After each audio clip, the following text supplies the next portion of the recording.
Hello everyone, I hope you're doing well. In this video, I'm going to talk about geometrical structure factor. Geometrical structure factor is really an important concept related to X-ray diffraction. It helps us to predict the outcome of the X-ray diffraction process. For example, if we have some crystal right here and if we bombard some X-rays over it, then what we can expect on the screen and which plane would be able to give maxima at a given inclination angle or scattering angle theta and lambda wavelength of the incident X-rays. So whenever X-rays are bombarded on the crystal act as a diffraction grating. So what element of crystals acts and makes the crystal to act as a diffraction grating? It's the planes, because the interplanar spacing between the plane is constant, and that enables the crystal to act as a diffraction grating. So all the planes, there are infinite number of planes inside a crystal, so all of those planes act as a diffraction grating, and there are infinite number of diffraction gratings inside the crystal. But depending upon the lambda, theta, which is theta is the scattering angle, and the crystal understudy, the geometry of the crystal, like what kind of unit cell it is, and additionally it also matters that what kind of atoms make up the unit cell. So all of these factors, which are lambda, theta, and the geometry of the unit cell, and the composition of the unit cell, which is like which atoms make up the unit cell, these are the four most important factors that influences what to expect on the screen. Okay, that which planes would be able to give the maxima on the screen. These factors influences majorly, these are the major factors. There are other factors as well which affects, but these are the primary factors. Only few of the planes could satisfy the condition of constructive interference, and we get maxima corresponding to those planes on the screen. And what we are interested is, and we want to know that which planes would be successful in satisfying the conditions of constructive interference and give maxima on the screen. Okay, for example, if we have a NaCl crystal and we bombarded X-ray of lambda wavelength and theta scattering angle, then what we can expect on the screen, which planes would be successful in giving the maxima. This is something that we want to know, and this is something that we can know using the concept of geometrical structure factor. Geometrical structure factor is really important, and it has many significances. We'll have a detailed look on its significances later on in this video. We'll see how geometrical structure factor gives us a valuable information about the output of the X-ray diffraction process. Okay, let me first clarify you people that geometrical structure factor is also known as scattering amplitude of diffracted X-ray beam. Okay, so it's simply scattering amplitude. Scattering amplitude of what? It is scattering amplitude of diffracted X-ray beam, because we know that this is the incident X-ray beam. Okay, it has some amplitude, let's say A, and then we have this crystal. It got diffracted from it, and after diffraction it is scattered. Now these are the diffracted X-ray beam. Okay, this is diffracted X-ray beam, and the amplitude of this scattered X-ray beam is known as the scattering amplitude of the diffracted X-ray beam. Okay, so simply the amplitude of this output wave is known as the scattering amplitude, or we can also call it as geometrical structure factor. Okay, and the square conjugate of it gives us the intensity. All right, so intensity is proportional to the square conjugate of geometrical structure factor.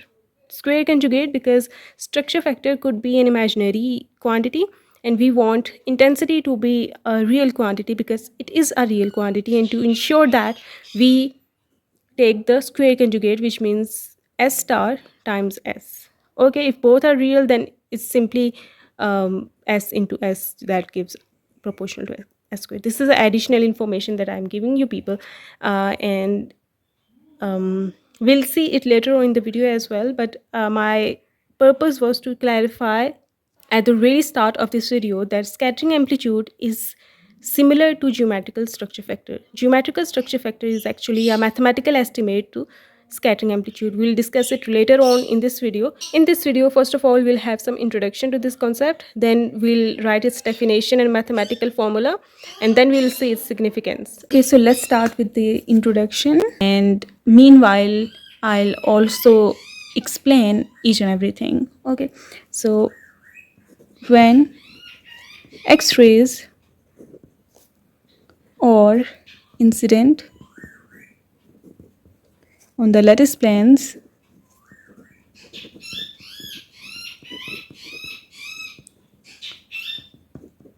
they interact with the atoms of the lattice,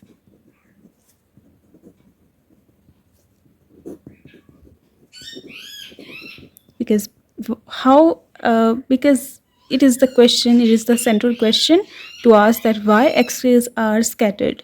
They are scattered because they are interacting with something. And what is that something? What is the lattice made up of? It is made up of atoms. So X-rays are actually interacting with the atoms of the lattice, and those atoms are actually scattering the X-rays. Now let's see what happens further. After interacting with the atoms of the lattice, X-rays gets deviated from their original path, from their original path as a result of that interaction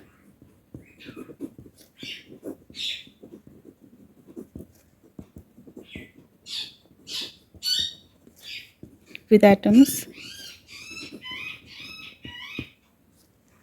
Now, atom is made up of nucleus surrounded by the electronic cloud. Now, let's see what actually significantly diffracts and scatters the X-rays. Since the atomic nucleus is really tiny, it's tiny, heavy, and concentrated, which means it has a lot comparatively greater density as compared to the electronic cloud, and it's not that much vast and spreaded as compared to the electronic cloud. That is why X-rays do not actually and mainly interact with the atomic nucleus, but they interact with the electronic cloud. So the nucleus doesn't contribute as much to this process, and we can ignore the influence of the atomic nucleus to the X-rays, and hence we can only consider the influence of the electronic clouds on the X-rays. Okay, that is how we can say that since the atomic nucleus is really tiny, it's really small in size, it is heavy, concentrated, and it's heavy concentrated. Since the atomic nucleus is tiny, heavy, concentrated, dense, and screened by the electronic cloud, we know about the concept of shielding effect. The electronic cloud acts as a shield, and it protects the atomic nucleus from the other waves. Okay, so the waves cannot directly reach to the atomic nucleus. They have to pass through the electronic cloud first, and if they are powerful enough to penetrate through the electronic cloud completely, then they can reach the atomic nucleus and interact with them. And for that purpose, very energetic, highly energetic rays are needed. For example, gamma rays can interact with the atomic nucleus, but X-rays mainly couldn't do that.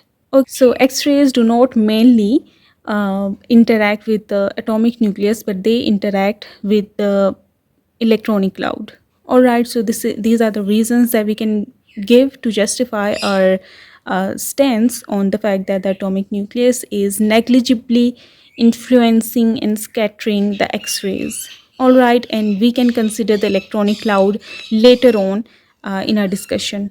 So whenever we are talking about the interaction of X-rays with atom, we are actually talking about the interaction of X-rays with the electronic cloud, because it's electronic cloud actually basically that is scattering the X-rays in an atom.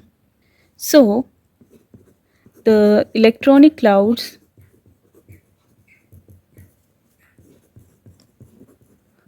are the only component major component, you can say, of the atom that scatters X-rays significantly.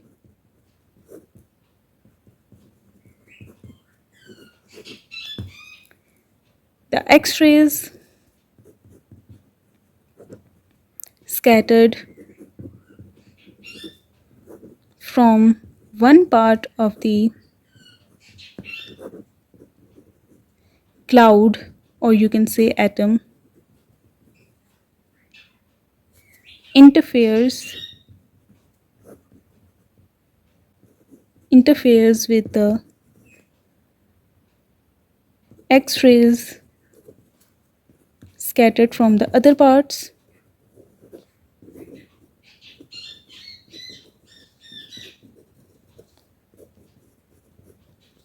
of the cloud or atom. We are talking about a single atom here. Okay, I'll elaborate that right now. At all angles to produce a resultant diffracted waves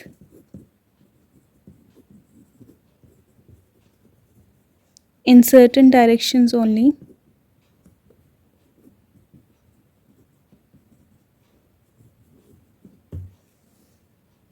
Now what we are saying here is that first we said that what happens when X-rays are incident on the lattice planes, they interact with the atoms of the lattice.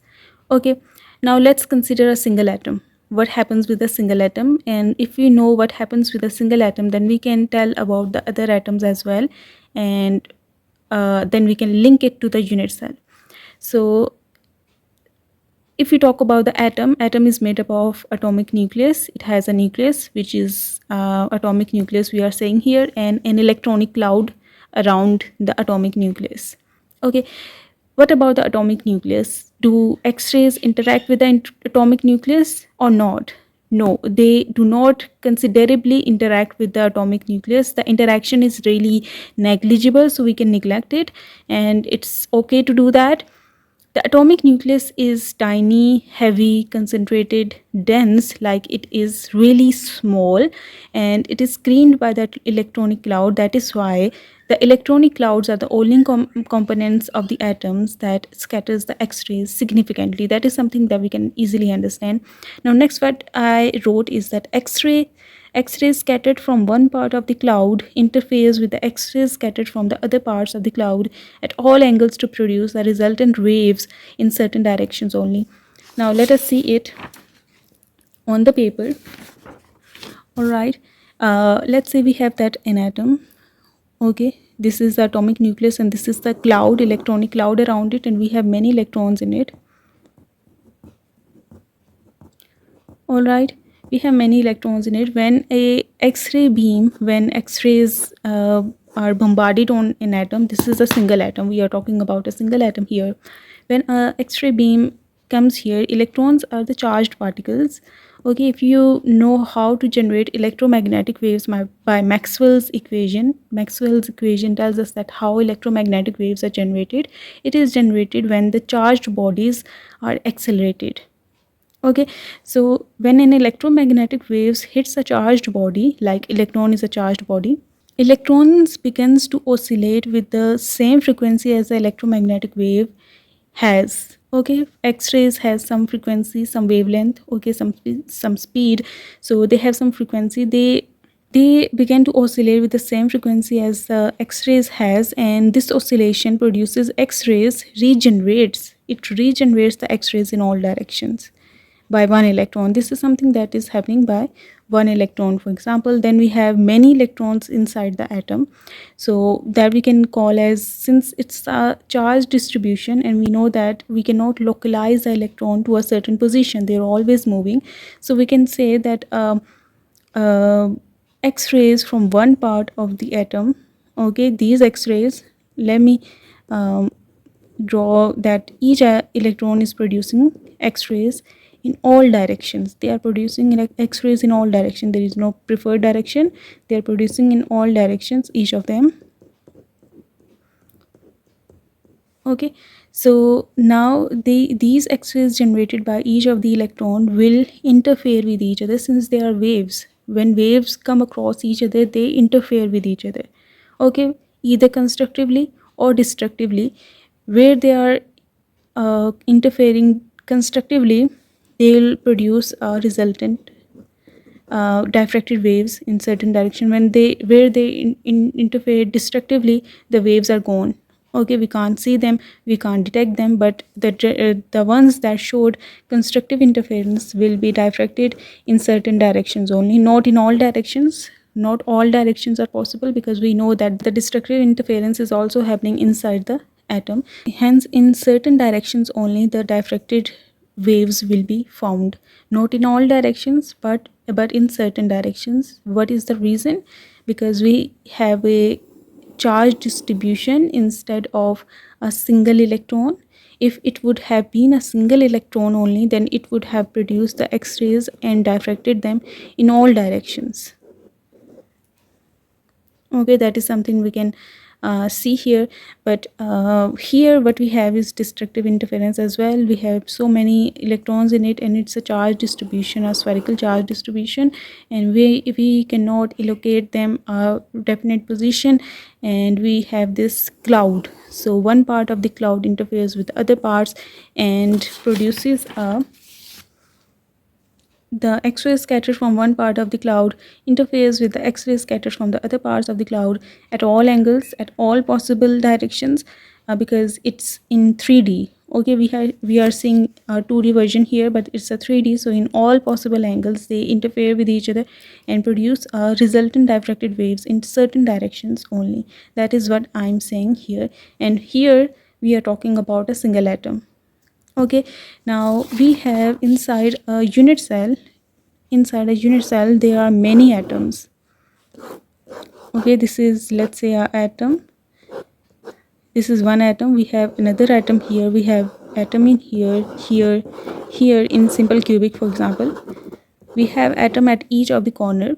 So since we have many other atoms inside the unit cell, so what happens is, now they all will produce net waves in certain directions only, and their waves interfere with each other either constructively or destructively, and their interference and their combination will result the geometrical structure factor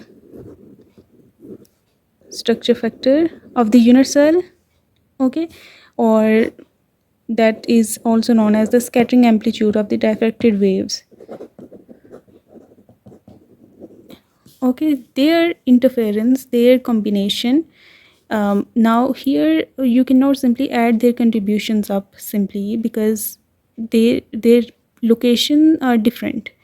Okay, their relative positions matter as well, because one is located here, one is located here. Their relative position, because we know that the part difference matters a lot in interference process. So their locations matter, where these atoms are located. Okay, so the factor of location is introduced as well. What an atom as alone is behaving, which is determined by the atomic form factor, and what is the location of other atoms relative to each other, that is something that is dictated and accounted by their position vectors, you can say. And we'll see it in geometrical factor part. All right, but here we are only considering the atomic factor part, which is related to a single atom. All right, so yes, that is the main phenomena. I hope you got it. Now let's write it and continue what we were writing. Now let's write what will happen next, and after writing it down, because doing these explanation, we will feel the importance of introducing Geometrical structure factor. okay, we can justify why it was needed to define. Now we have many atoms inside unit cell. So the resultant diffracted beam is obtained by the interference of waves from all the atoms located at different positions in a unit cell. You can draw the diagram as well, the diagram that I have drawn here for the simple cubic unit cell. You can mention the figure A. This is figure A to show that we have atoms at different locations, to just to show this statement. Let's this be your region. This is x-axis, this is y-axis, and this is z-axis. Okay, you can draw it. You can see this is origin and this is r1 vector, for example, r2 vector. You can do this. Okay, just to add definition, this process involves two distinct contributions. This whole process, we are talking about the whole process in general. After these lines, after concluding the introductory part, we'll write the definition of atomic scattering factor. Okay, first is scattering. We have two distinct phenomena here. First is the scattering from electronic cloud or electrons, in simple words,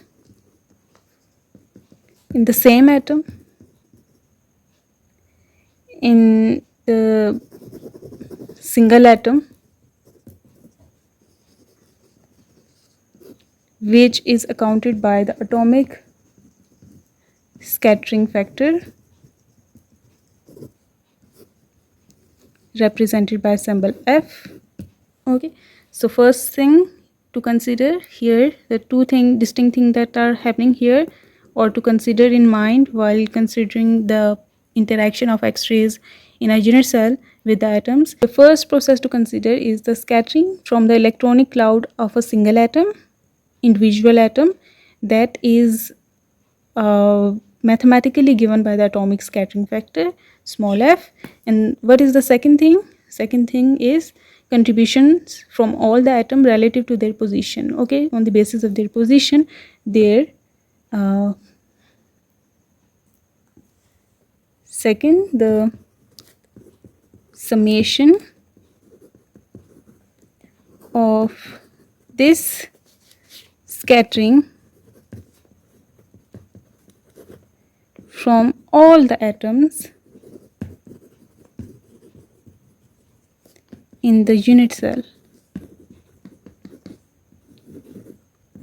This summation gives us the scattering amplitude of the diffracted X-ray beam, which is also known as the geometrical structure factor.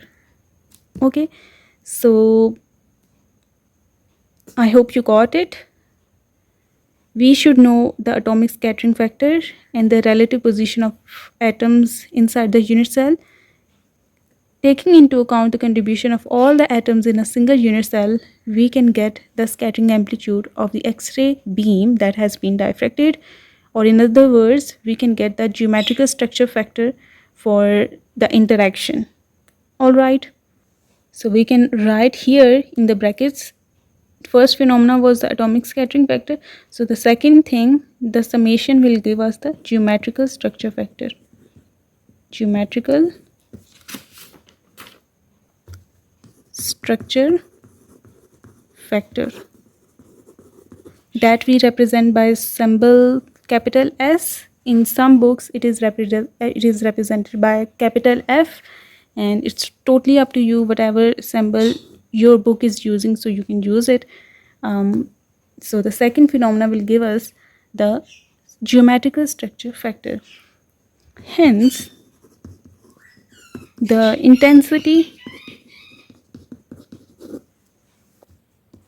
of the diffracted beams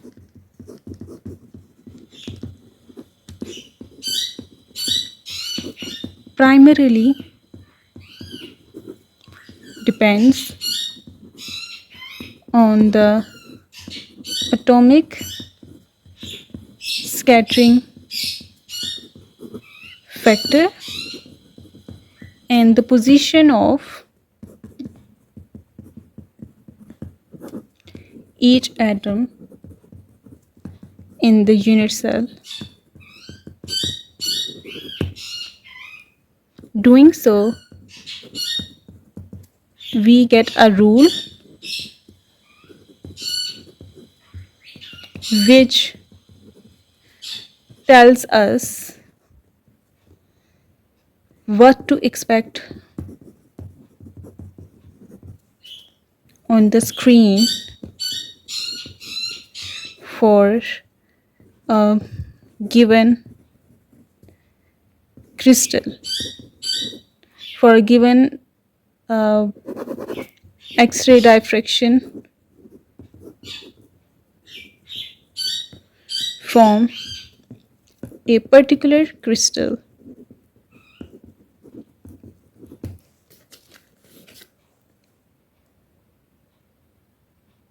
It tells us which planes would give constructive interference, which is maxima,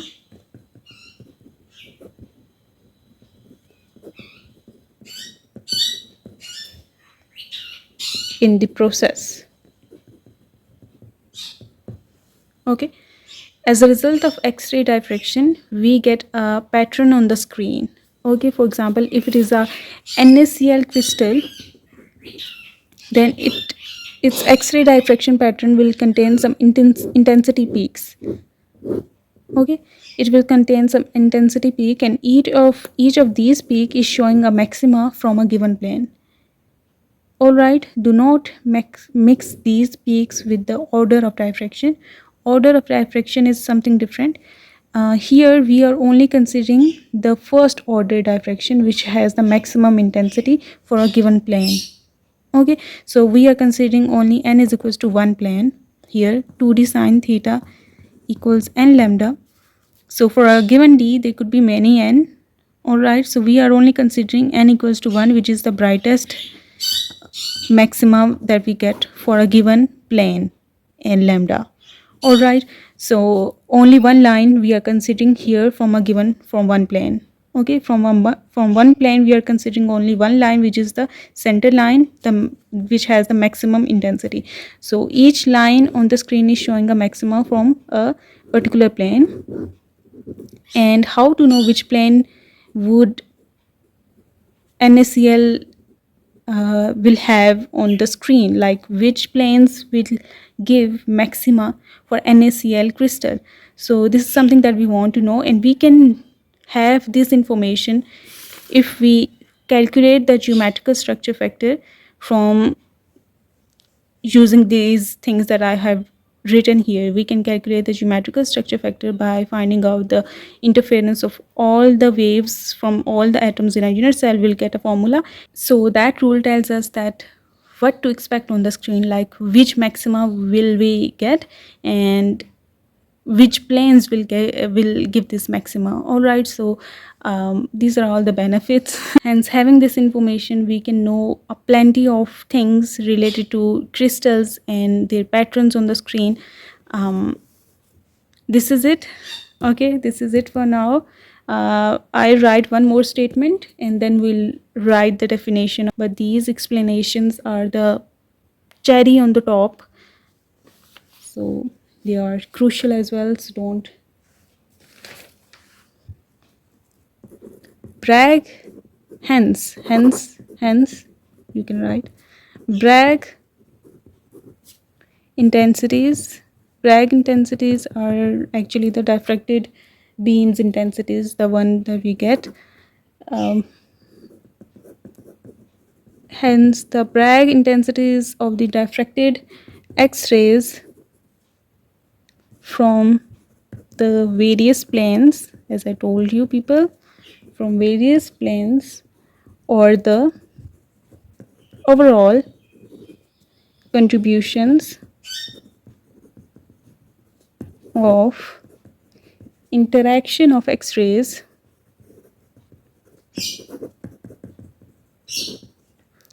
with all the atoms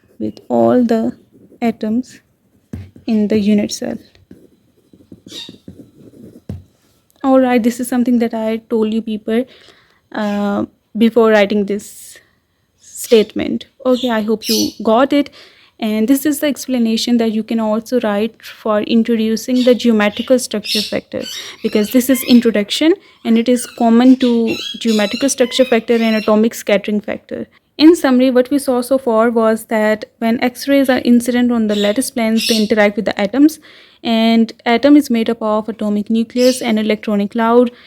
X-rays do not actually interact with the atomic nucleus. They couldn't manage to do that. They are significantly impacted by the electronic cloud, and electronic cloud is the one that is scattering them. Okay, so what we saw is that what part of atom is scattering the X-rays. After that analysis, we saw that since it's electronic cloud, and the electronic, each part of the electronic cloud scatters the X-rays in all directions, so all their contribution interferes with each other at all possible angles, so that from a single atom we get diffracted rays in certain directions only. And to account for this stuff happening within a single atom, there are many things happening within a single atom which results diffracted beams in certain directions only. To account for this thing, we introduce atomic scattering factor. Okay, atomic scattering factor is central thing that defines what's happening inside an atom.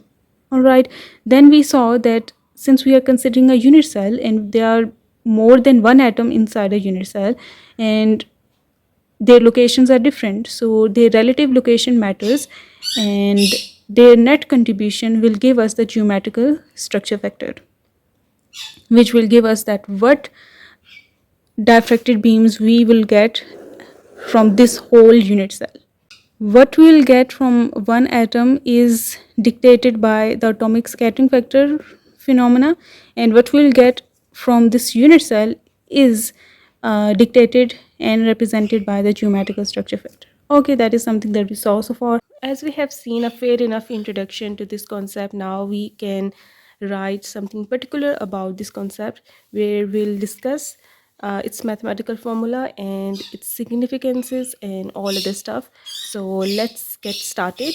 Geometrical structure factor represents the scattering amplitude of the diffracted X-rays from the unit cell. It accounts for scattering by single atom, that is actually the atomic scattering factor. So geometrical structure factor considers the atomic scattering factor as well as interference of the diffracted beam from all the atoms inside the unit cell. Alright, so geometrical structure factor considers the contribution by a single atom as well as the total contribution of all the atoms inside the unit cell.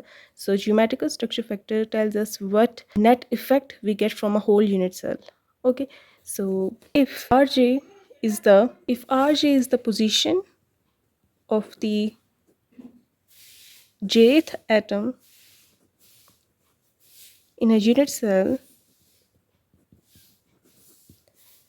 whose atomic scattering factor is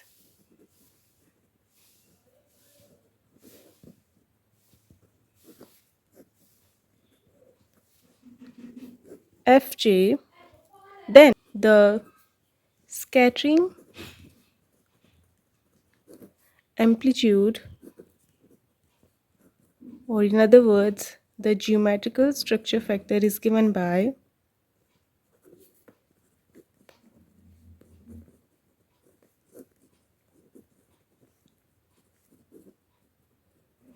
by following mathematical formula.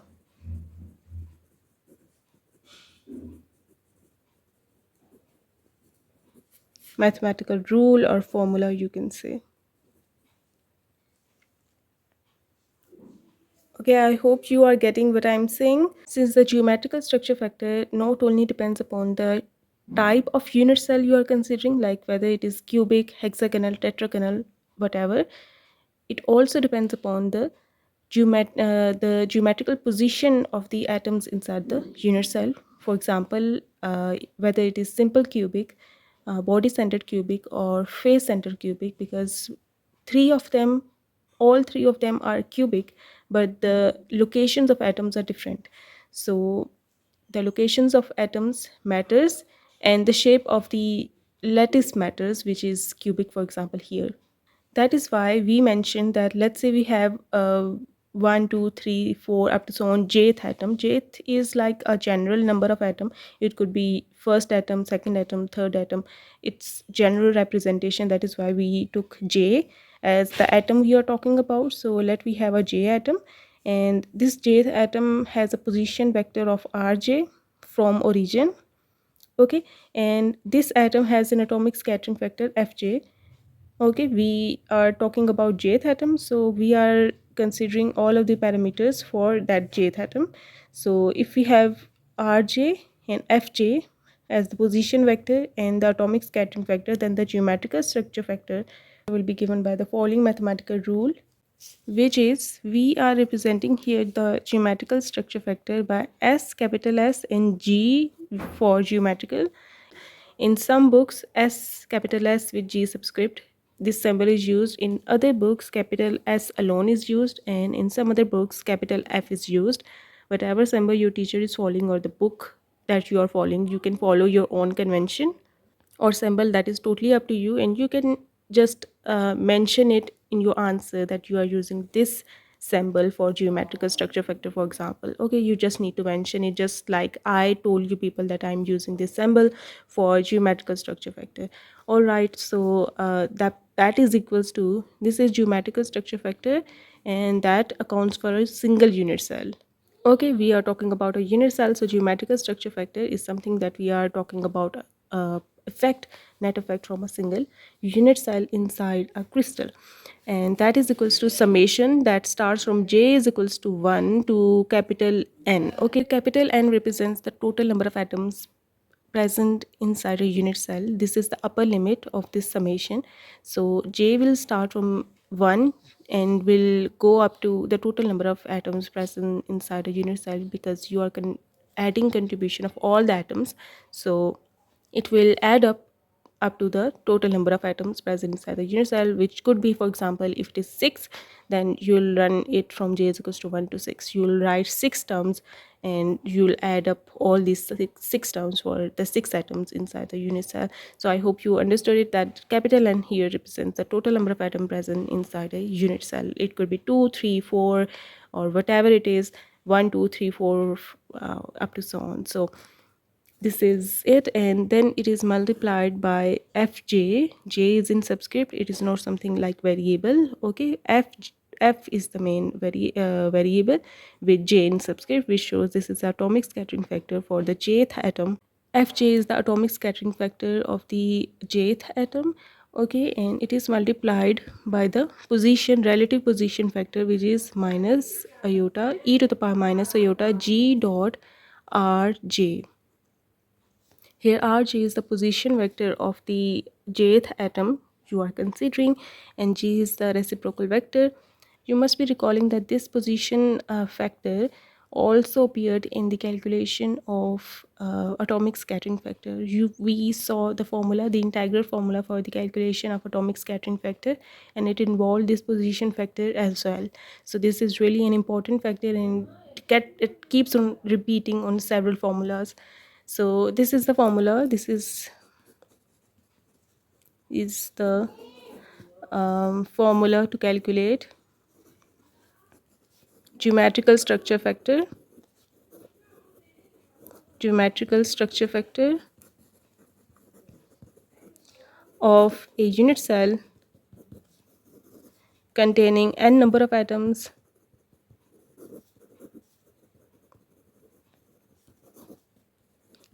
atoms, full stop. Now after full stop, write this line about the atomic scattering factor as well, because it was not introduced before. So here Fj is the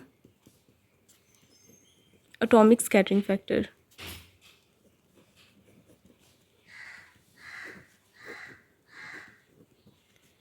which is, you can write the definition of atomic scattering factor that I'm gonna write here in a separate paper because there is no space here, but write it first, then proceed with what I'm gonna do next, because it's important to write about atomic scattering factor as well, as it is a important parameter in here.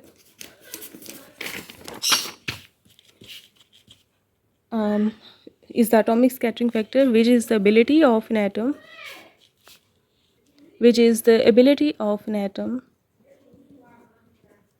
or quality of an atom when atom to scatter X-rays, or it is the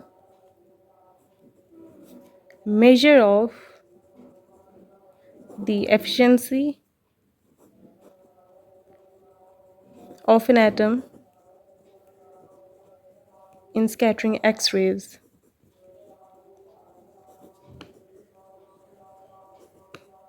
Alright, this detail of atomic scattering factor is enough when you are talking about geometrical structure factor in detail, but if you want to add more details, you can do that. I'll link the video related to atomic scattering factor in the description box if you want to add more details in it, or if you are interested in knowing about it. So let's continue with the video now. Continue writing from this point. Let's link it with the intensity of the beam. Okay, with the intensity of the diffracted beam, how the geometrical structure factor is related to the intensity. Okay, so as we saw it earlier at the beginning of the video as well, intensity is proportional to the square of the scattering amplitude, or simply square of the geometrical structure factor. All right, we can write it in symbol. I is proportional to SG mod.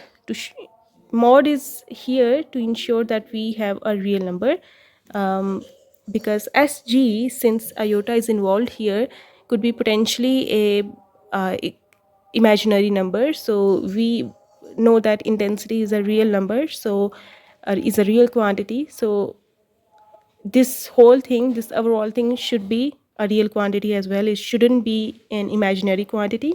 For that purpose, we take this thing, we take the square conjugate thing, in which we take the conjugate of one factor Hg and multiply it with the Hg. This is something that we do to ensure that the quantity that we are having is a real quantity.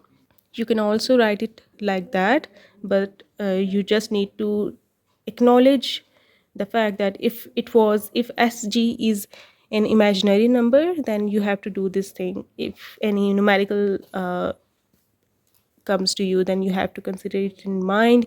So yeah, hence intensity of diffracted beam is proportional to the square of the geometrical structure factor. Proportional to the square of the geometrical structure factor. This is the intensity of the diffracted beam from a single unit cell, but what about the whole crystal? Okay, now we know that a crystal is made up of many unit cells. Okay, and we want to find out what would be the intensity of the diffracted beam from the whole crystal. This is giving us the intensity of the diffracted beam from a single unit cell, but we want, what if we want it from the whole crystal? Okay, what if we want it for the whole crystal? So for that purpose, what we'll do is, let's say we have m number of the, if we want to find the total scattering amplitude You can use the word geometrical structure factor as well. It's totally up to you. Both of them are equivalent. For a crystal containing m number of unit cells, which is made up of m number of unit cells, then what we have to do is simply multiply. It is obtained by simply multiplying m by Sg. Okay, if we multiply m by Sg, we get the total scattering amplitude. We got the total geometrical structure factor for the whole crystal, or scattering amplitude for the whole crystal if it contains m number of unit cells in it. Now what about intensity? And intensity is hence proportional, total intensity you can say is proportional to St square. Okay, so essentially we can see that the intensity is proportional to the scattering amplitude, which is the main parameter here, because m is something constant if we have a given amount of a crystal.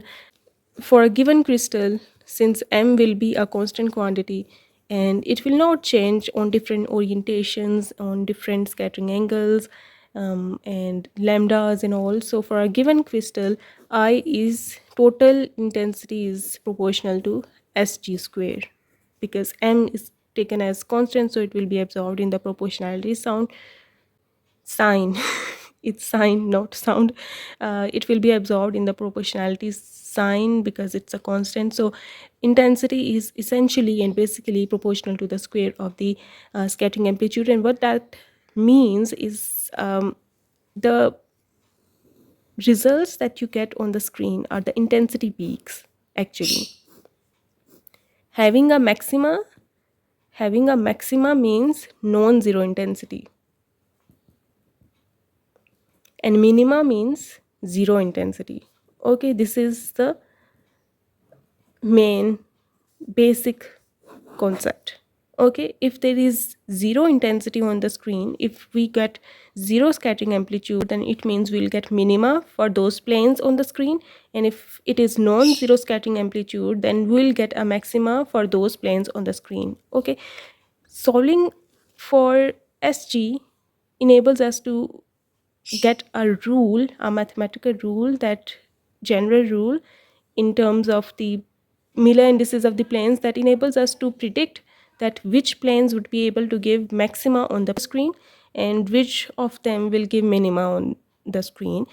When you will solve the problems, it will be more clarified to you that how Sg calculation breaks down into a rule where we can predict which Miller indices sets will give us, or which planes will give us maxima and minima. All right, so this is more clarified in the example section, but let us write it right here, that what it means to have a zero scattering amplitude or geometrical structure factor and non-zero. So if geometrical structure factor is 0,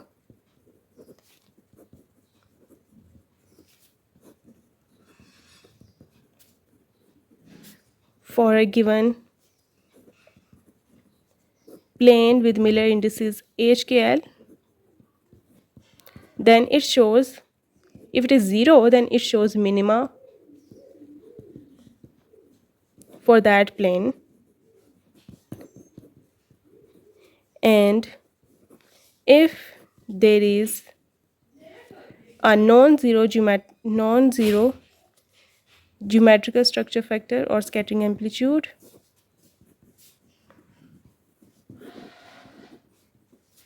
for a plane HKL, then there will be a maxima on the screen. There will be a maxima on the screen corresponding to that plane whose scattering amplitude was non-zero. In reference to which the scattering amplitude was non-zero, solving or calculating the structure factor, the geometrical structure factor for different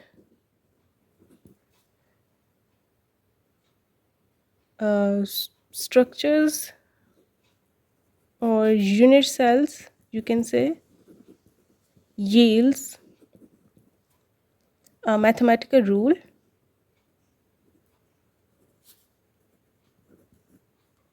which